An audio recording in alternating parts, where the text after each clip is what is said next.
Linda, after 22 years, we're letting you go." The words hit me like a punch to the chest. No warning, no kindness, just flat and final.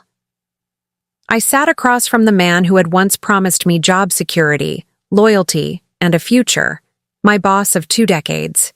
For years, I had been the first one in and the last one out, the woman who trained the younger hires, fixed their mistakes, and carried the company through crisis after crisis.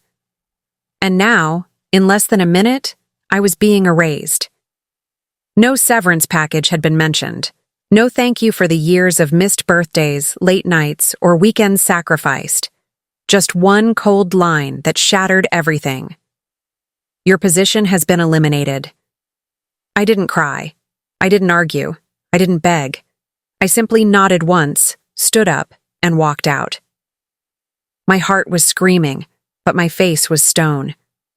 As I passed through the open floor of the office, I could feel eyes on me.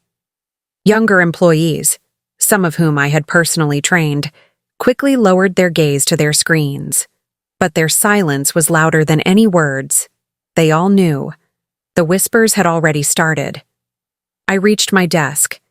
My hands moved automatically, collecting small items, the photo of my kids, the coffee mug my late husband gave me, and the little plant I had kept alive for 10 years in that gray, fluorescent-lit office. Everything else, I left behind. Because in that moment, I realized something. I had built my entire life around a company that could discard me like trash. What I didn't realize then was that this cruel dismissal would set off a chain of events no one expected. Not my boss, not my coworkers, not even me. Because when a loyal woman is pushed too far, she doesn't just fade away quietly. She rises. Before we dive deeper, let us know in the comments where you're watching from. We'd love to hear from you. And don't forget to hit that subscribe button so you never miss any of our upcoming videos. When I first started at the company, I was just a young woman in my 30s, eager, determined, and grateful for the chance to provide for my family. Back then, the office was small. The desks were crowded together, the computers old, and the air conditioning barely worked in summer. But I didn't care. I was proud to have a steady paycheck and the promise of stability. Over the years, I climbed through every role possible: secretary, assistant, manager, trainer. If something needed doing, I was the one who did it. When others complained about long hours, I stayed late. When deadlines loomed, I skipped family dinners. And when new hires struggled, I was the one they leaned on. I missed birthdays, anniversaries, even my husband's last Father's Day before he passed. I told myself it was all for the future. That one day all this sacrifice would pay off. And in many ways, the company became my second home. I decorated my desk with photos of my kids, brought in cookies on Fridays, and knew the name of every cleaner, every intern, every guard who worked the night shift. But slowly, things began to change. The younger workers who came in fresh out of college stopped asking me questions. They acted like I was outdated, like the years of experience I carried meant nothing compared to the newest software they barely knew how to use. I trained them, I built their confidence, and then I watched as they were promoted faster than me. Still, I stayed loyal, because loyalty was all I knew. I remember one winter when the heating broke. Everyone complained about the freezing office, but I brought in 2 space heaters from my own home. When the boss forgot to order lunch for the holiday staff, I paid out of pocket for pizzas so nobody went hungry. But the gratitude never came. Instead, the more I gave, the less I was noticed. The promotions stopped coming. The recognition disappeared. I became invisible. Until the day my boss called me into his office, closed the door, and in one cold sentence, erased 22 years of my life. But here's what he didn't know. While he thought he was discarding me, I was about to uncover something that would turn the tables completely. I walked back to my desk, numb. My hands trembled as I slid into the chair that had been mine for nearly half my life.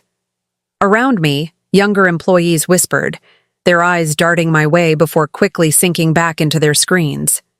One of them, Daniel, a boy I'd personally trained on his very first day, avoided eye contact altogether.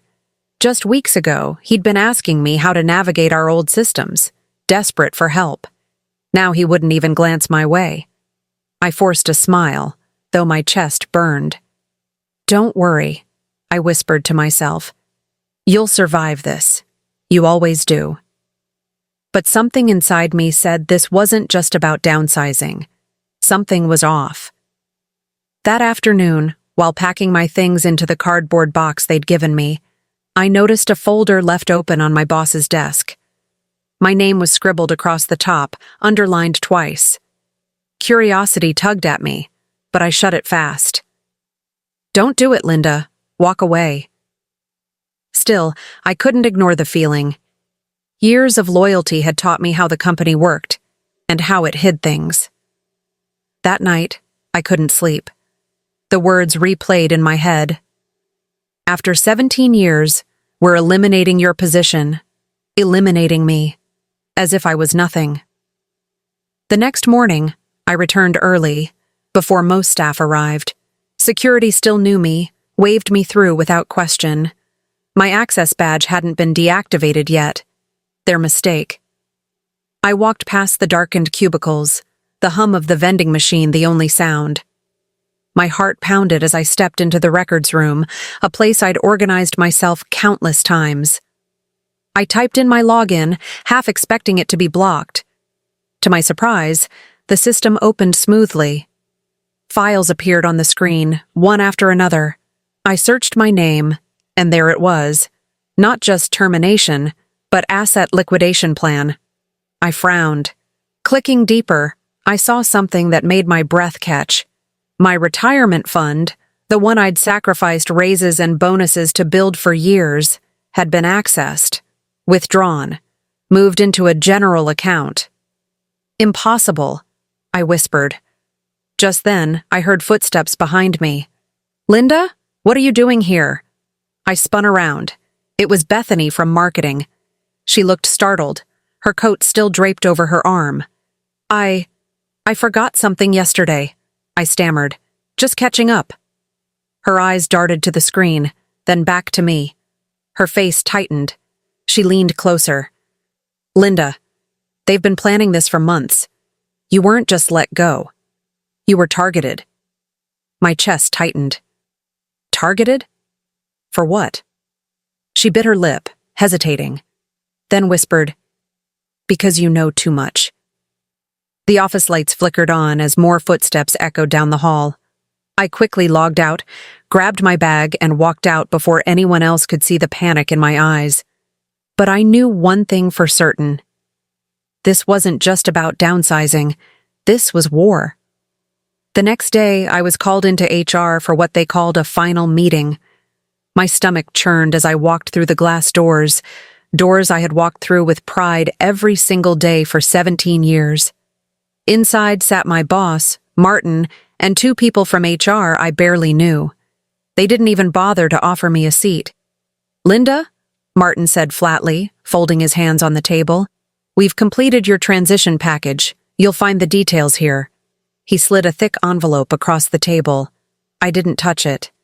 "My transition package?" I repeated, my voice trembling. "Is that what you call stealing my retirement savings?" His eyes flicked up sharply. The HR reps shifted uncomfortably. "Careful with your words," Martin warned. "This is standard procedure." "Standard?" I snapped, my voice echoing in the cold conference room. 17 years I gave this company. I missed birthdays, anniversaries, and vacations, all to keep this place afloat. And now you take everything I've worked for and call it standard procedure? He leaned back, unbothered, and smirked. "Linda, the company made strategic decisions. You were compensated for your time here. Don't make this harder than it needs to be." I could feel my cheeks burning. Humiliation surged like a wave. I glanced at the HR reps. Both avoided my eyes. They knew. Everyone knew. "You planned this," I whispered. You targeted me." Martin's smirk widened. "We couldn't exactly keep someone who still uses outdated methods, could we? The world has moved on. You should have too." Bethany's warning echoed in my head.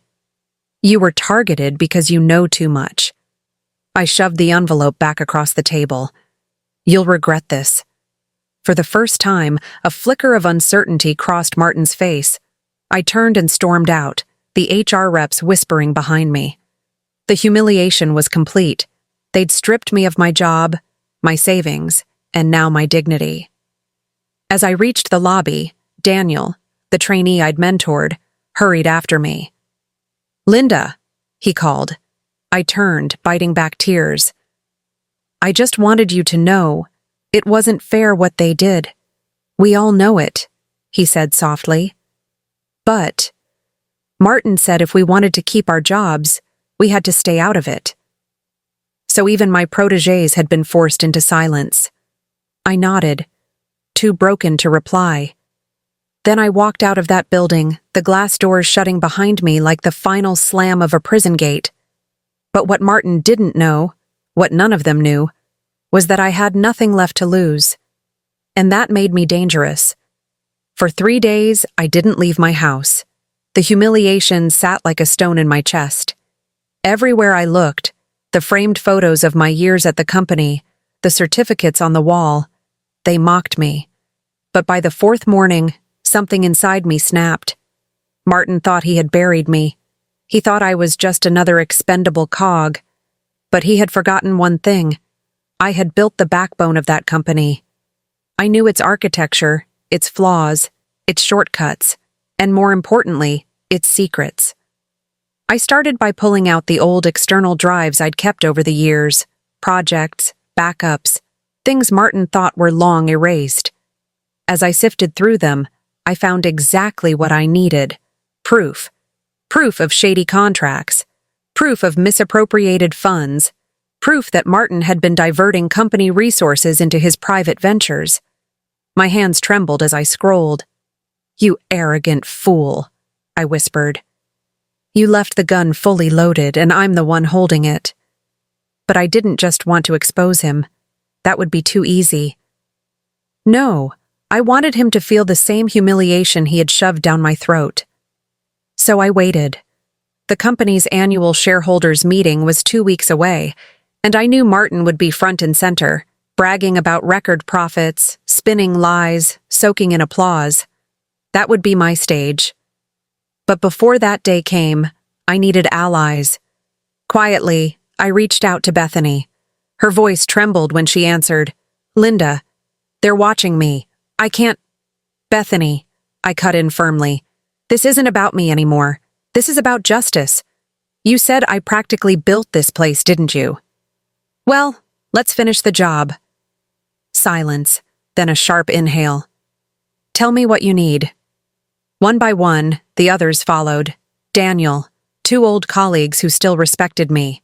Even a retired manager who had warned me years ago about Martin's greed. They were angry, scared, but most of all, ready. We became shadows, moving silently, gathering documents, emails, testimony. Every piece painted Martin not as the proud CEO he pretended to be, but as a thief in a tailored suit. And as the evidence piled up, I could feel the power shift.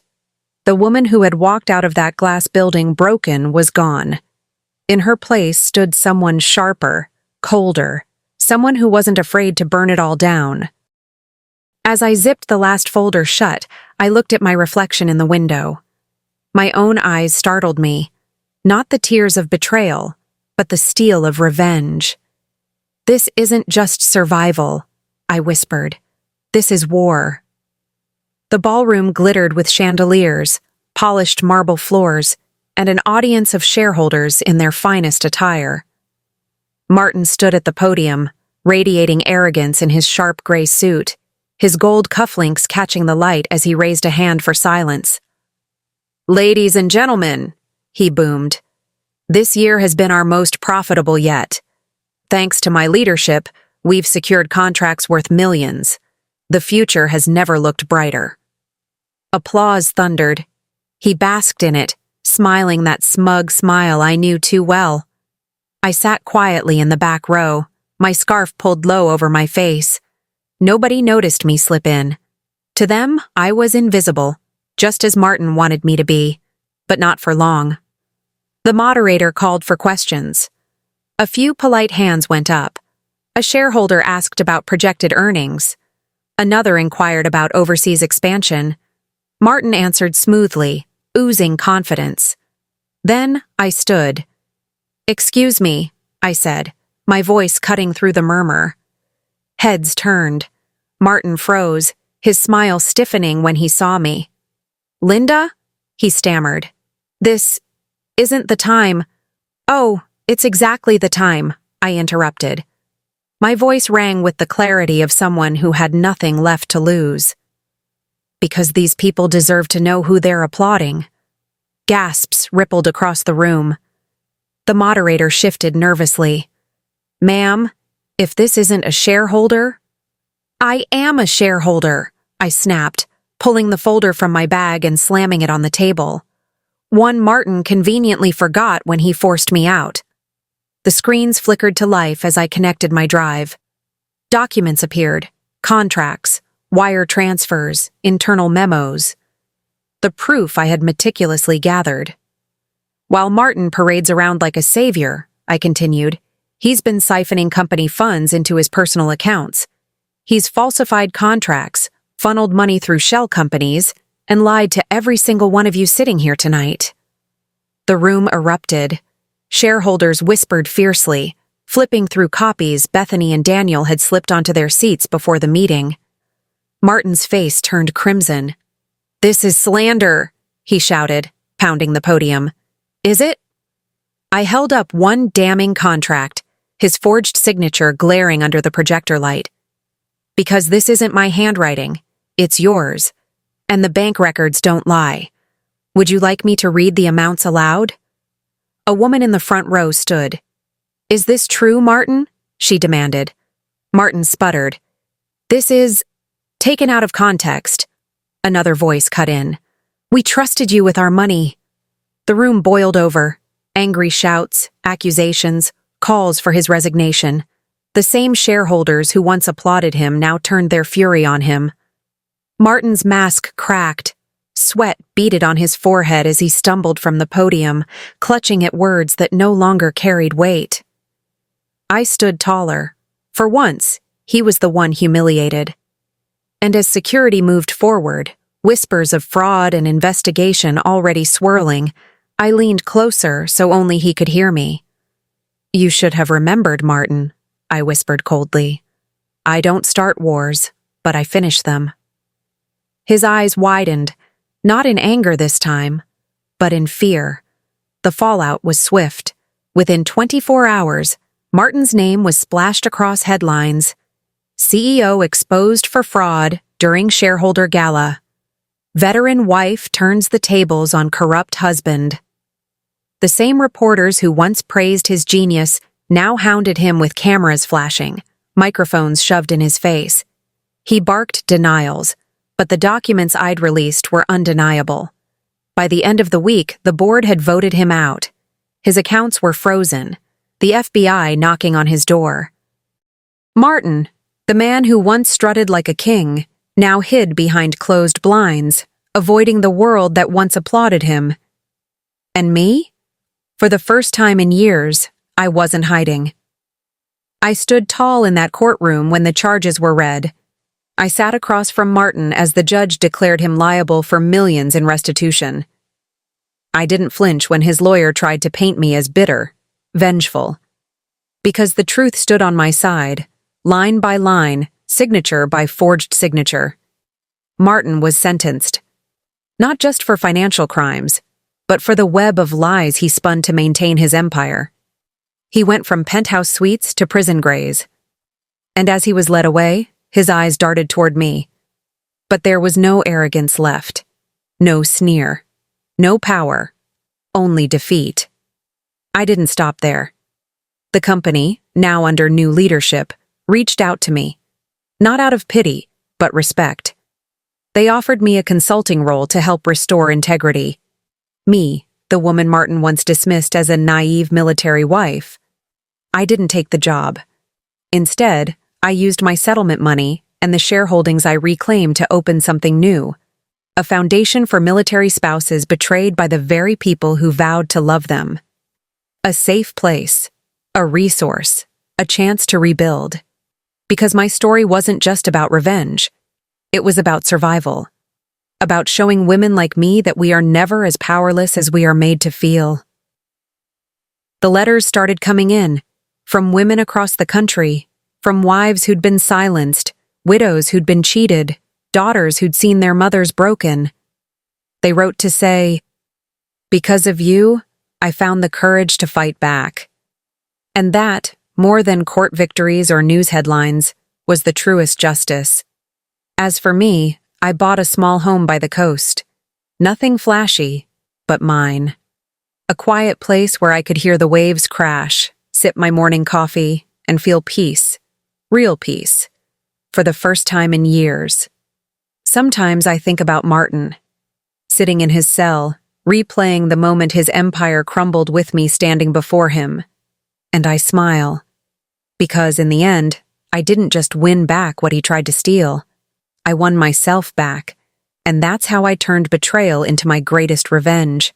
I didn't just survive, I rewrote the ending of my story. But what happened next was even more shocking. Because when I discovered that my own son had set a mysterious box in her home, what she uncovered left everyone speechless. Make sure you're subscribed because you won't want to miss how that story unfolds.